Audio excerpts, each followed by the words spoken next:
I knew I shouldn't have made the dessert. I told myself this 100 times while straining saffron into warm cream, folding it into custard, and chilling each ramekin with precision only muscle memory could pull off. But I still made it, because somewhere deep down I thought maybe, just maybe, this night would mean something. My name is Sonia Patel. I'm 38 years old and still living in Chicago, the city I was born in, the city I keep coming back to like an old scar I can't stop picking. For most of my life, I co-owned this restaurant with my parents, Patel's Kitchen, a cozy Indian-American spot tucked between a barber shop and a vape store. A little too dim, a little too cramped, but ours. At least it used to be. That night, the place was packed. Extended family, neighbors, a couple of longtime customers, all here to toast my parents' retirement. It should have been a celebration. I'd spent the whole day prepping. I made their favorite biryani, helped organize the seating, even printed little thank you cards with photos from when we first opened. And for dessert, the saffron cream, my dad's favorite. I kept it together until Dev stood up with his wine glass. "Can I say a few words?" He didn't wait for a response. My younger brother, always the golden one. 5 years younger, less wrinkles, more charm. He had this performative kind of confidence, the kind that makes people laugh even when you're not saying anything funny. "Tonight isn't just about saying goodbye to a career," Dev said, beaming. "It's about passing the torch. And sometimes that means letting go of old habits, old expectations, even people who, bless their hearts, can't seem to stop clinging to the past." There were chuckles, awkward ones. I felt the heat crawl up my spine. Dev turned toward me. "Sonia, we love you, we really do.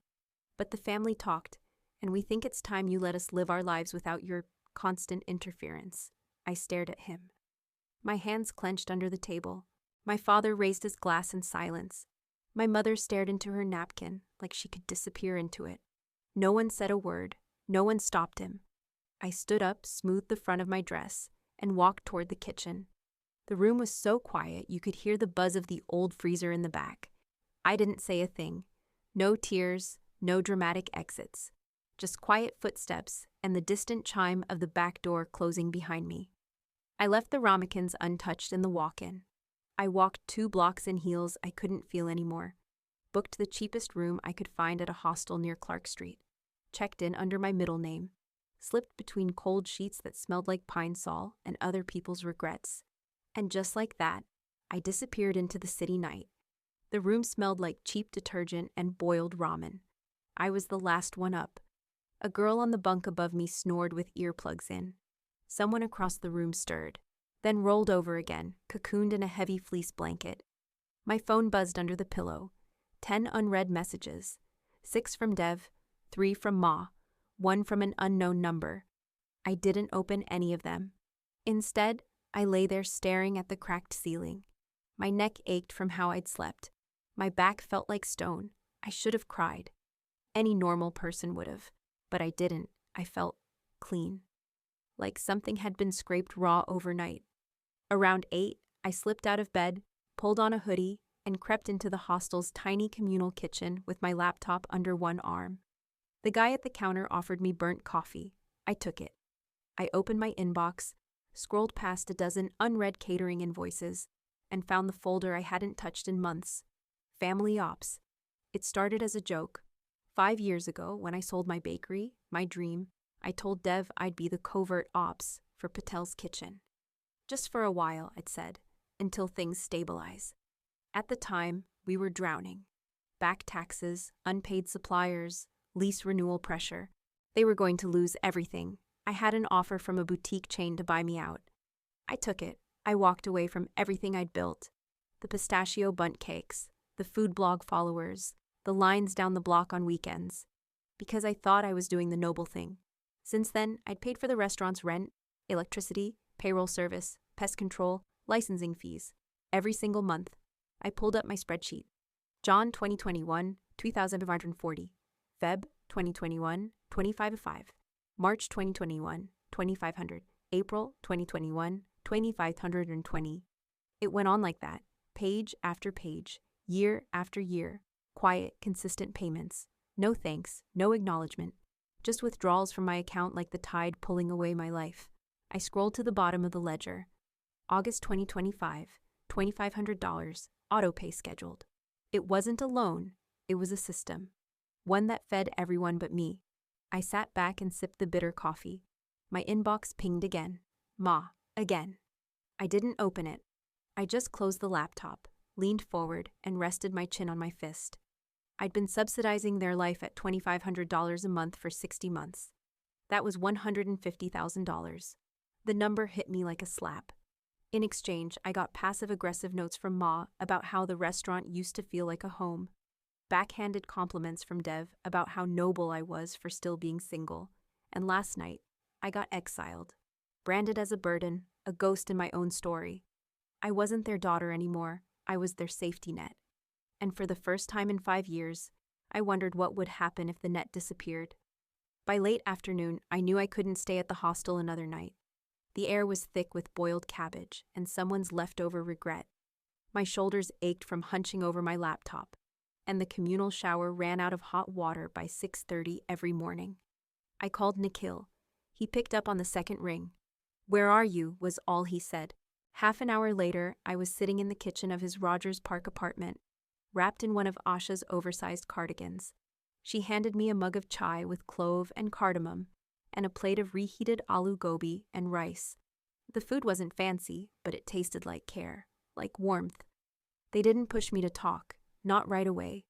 It wasn't until I picked at the last spoonful of rice that Asha spoke softly. "Want to tell us what happened?" I stared at my plate for a second, then took a breath. They ambushed me at the retirement party. Dev stood up and basically told me to get out of their lives.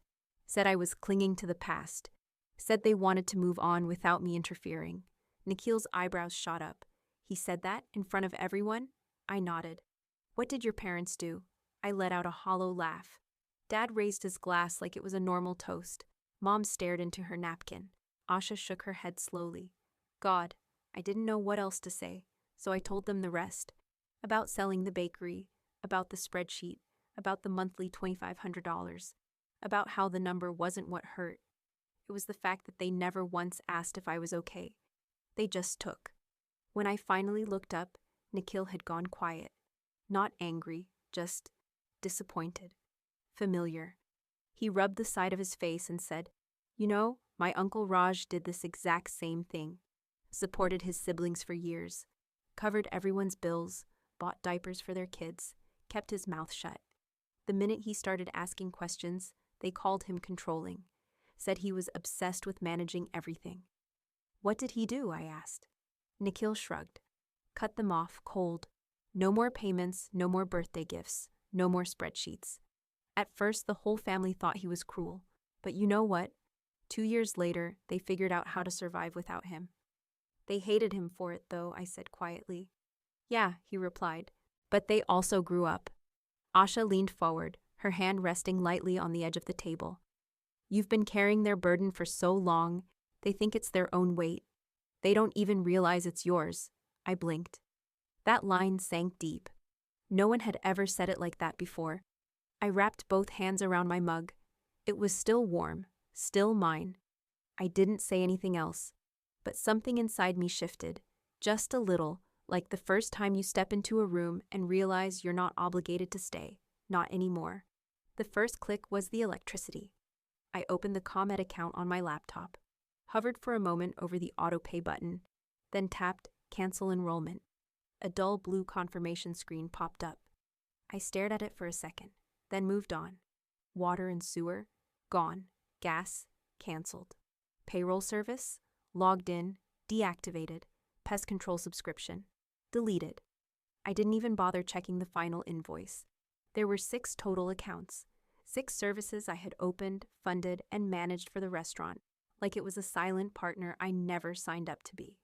I used to treat it like a game of maintenance, like if I just organized it all neatly enough, filed every receipt in the right folder, made every payment on time, then maybe, eventually, someone would look up and say, "Hey, we see you." No one ever did. The lease auto payment was the last one.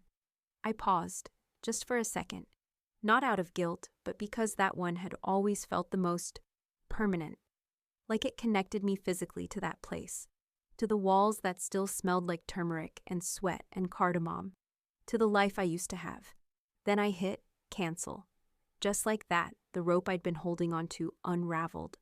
I opened Google Drive, pulled up the shared spreadsheet titled Monthly Flow, the one I built for Dev and Ma to keep transparency, the one no one ever updated except me. Rent, utilities, cleaning, inventory balances, all tracked, color-coded, time-stamped. I deleted it. No backup. No warning. Then I logged into the secondary bank account, the one I had quietly opened to cover restaurant expenses during the early days of the debt spiral. Dev had the login. Ma knew the PIN. I transferred the remaining balance to my personal account, then shut it down. A notification popped up. Your account has been successfully closed. I sat back and exhaled. The silence in Nikhil and Asha's guest room felt heavier somehow, but also cleaner. Lighter. My hands shook a little, not from nerves, but from release, like someone had finally handed me my own body back. No email, no explanation, no dramatics, no farewell. They said they wanted to live without my interference, so I gave them exactly that. The call came in at 7:12 a.m., just as I was pulling a tray of scones from Asha's oven. Nikhil was already at work, and Asha was still asleep. The kitchen smelled like butter and orange zest. For one quiet moment, I let myself feel proud, not because of the scones, but because my phone was buzzing with their panic, not mine. It was Dev. I let it ring twice before answering. Sonia? His voice was sharp, ragged. What the hell did you do? I leaned against the counter. Good morning. Don't do that. The restaurant can't open. There's no electricity. The water's off. Payroll bounced. Health inspector showed up for a routine check and flagged everything. We've been shut down. I stayed quiet. I tried logging into the account and it's gone. The Google Sheet's gone. I called ComEd and they said the account was closed. His voice cracked. You canceled everything? Just like that? You said you wanted to live without my interference, I said calmly. This is what that looks like. He went quiet for a beat. Then the shift, the snap of entitlement cloaked as outrage. Are you serious right now? You're just abandoning us? After everything you've done, you're really going to destroy it all out of spite. I took a breath. I didn't destroy anything. I just stopped holding it up. Jesus, Sonia, you're being vindictive. I looked down at the golden crust of the scones. And you were being honest, remember? During your toast? I didn't mean it like that. I hung up. He called back immediately. I silenced it. 5 minutes later, a voicemail buzzed in from Ma. She didn't yell, she cried. Sonia, please don't do this. I know things were said at the party, but Dev is under pressure. Your father's tired. We all are. You know how much this place means to us. Please just help us fix it. I'm begging you. She didn't say she was sorry. She didn't say thank you. She said please, like she always had. Not because she saw me, but because she needed something. I didn't delete the voicemail, but I didn't call back either. Instead, I wrapped the scones in foil and left a plate by Asha's door. Then I sat down with a hot mug of chai and watched the morning light push through the blinds. I wasn't angry. I wasn't sad. I was done. The job at the hotel came faster than I expected. Asha knew the pastry chef at the Fairview, a mid-sized luxury spot downtown that had recently switched management and wanted a fresh approach to dessert presentation. They couldn't afford a full-time pastry consultant, but they'd pay for 3 weeks of recipe development and plating design. I said yes. I wore my old chef's coat, the one I'd nearly tossed a dozen times. It still smelled faintly like burnt sugar. For the first time in years, I didn't feel like I was borrowing someone else's dream. Each morning, I walked into the kitchen before the line cooks arrived, set up trays of ganache-filled cakes and mini rose cardamom eclairs, and piped buttercream swirls like it was second nature. Because it was. Even the executive chef, a sharp, serious woman named Diane, paused one morning to watch me garnish a lavender panna cotta. You've done this a while, haven't you? I nodded. I used to have a bakery. Your hands move like they never stopped. That stuck with me, because for so long, I had convinced myself I had stopped, that I'd left that version of me behind. But she was still there, just buried. Later that week, I got a text from my cousin Priya. We weren't close, but she worked at a print shop near Devon Avenue and always knew everyone's business. Priya. Hey. Not sure if you heard. The restaurant's been closed for days. Dev told people it was a gas leak, but my mom said they couldn't pay the bill. Uncle's driving again. Dev's working nights at some call center downtown. Heard he borrowed money from Auntie Shalini too. Not sure she's getting it back. I stared at the screen for a long moment. My fingers hovered over the keyboard, but I didn't reply. Asha mentioned it again that evening, almost gently, like testing the temperature of water.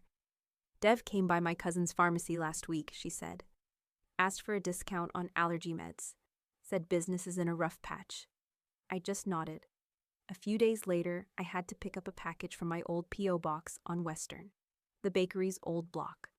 I didn't mean to walk past the restaurant, but muscle memory steered me that way. The windows were papered over with faded butcher paper. The Patel's kitchen sign was still up, but the letters had started to peel. Someone had left a crumpled coupon flyer wedged in the door handle, and scrawled on the sidewalk in fading chalk was a message from some kid. Best samosas ever. Come back soon. A woman passing by with a stroller glanced at me. You know if they're reopening? She asked. I shook my head and kept walking, didn't look back. Not because I didn't care, but because caring didn't mean rescuing anymore. It was nearly dusk when the doorbell rang. Asha was in the middle of folding laundry, and I was chopping ginger for dinner. I peeked through the peephole out of habit, and froze. It was Ma. She looked smaller than I remembered. Not just tired, depleted. Her hair, once always neat, was tied in a loose bun, strands escaping like they'd given up. She held a plastic grocery bag like it was a peace offering, or maybe just something to keep her hands busy. I opened the door slowly. Hi, she said. Her voice cracked on the single syllable. Asha stepped in behind me, resting a hand on my back.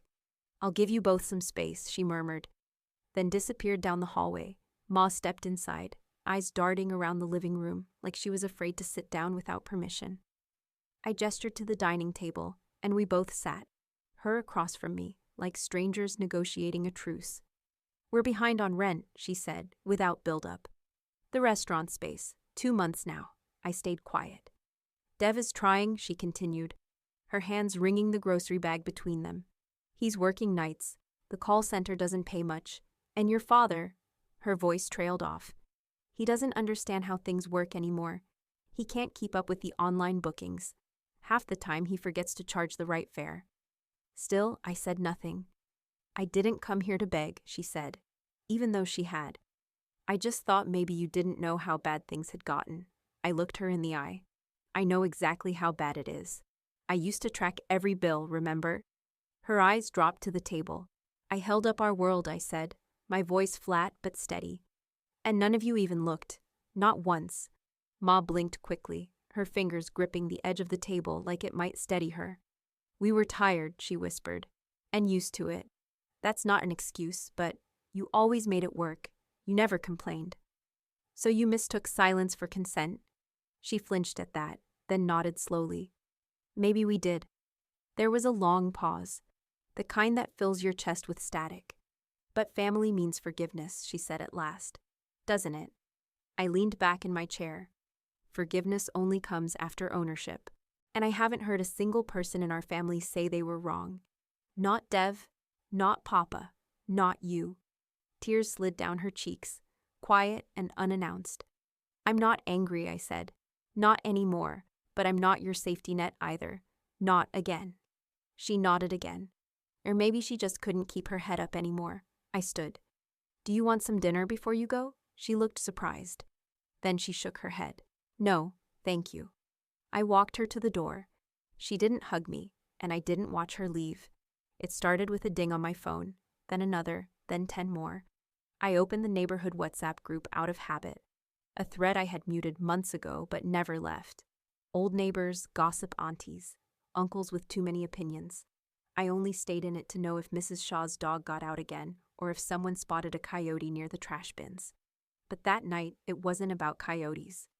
Does anyone know why Patel's kitchen is closed? Saw the health inspector's seal on the door.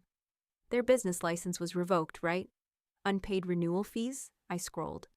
Someone had uploaded a photo, the glass door with a red-orange sticker from the city. Do not enter. Establishment closed by order of health department. Below that, another neighbor chimed in. My cousin used to work there, said the last few paychecks bounced. Never got reimbursed for grocery runs either. Same here. My nephew washed dishes there. Quit when the fridge broke and they made him buy ice from 7-Eleven to keep the chicken cold. The messages kept coming. Some curious, some angry, a few defensive. A woman named Anita asked if the family was okay. Nobody responded. I just watched. Every message felt like a piece of the wall cracking open, brick by brick. Things I had known or suspected, but now laid out publicly with timestamps and receipts.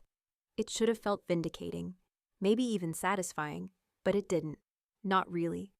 I locked my phone, slipped on my hoodie, and walked down to the lake. The air was still warm, that late summer humidity clinging to my skin. A group of teenagers passed by on bikes. Someone jogged with a golden retriever in a reflective vest. I stood near the edge of the water and let the breeze hit my face. I had spent years plugging every hole in a sinking ship, and the minute I stopped, it sank. What hit me hardest wasn't the failure. It was the grief. Grief for the bakery I'd sacrificed, for the person I'd paused, for the family that saw me as an account number, not a daughter. But also release. The cracks were there long before I stopped patching them. Now they were just visible to everyone else. I breathed in, let it all settle. The lake shimmered, indifferent and quiet. And for the first time in a long time, so was I. It was a gray Tuesday morning when the letter arrived. I had just finished repotting a spider plant for the shop window downstairs. Soil still under my fingernails, a smear of dirt on my cheek. The florist, May, handed me a small stack of mail with a smile. Looks like you've got real fan mail today.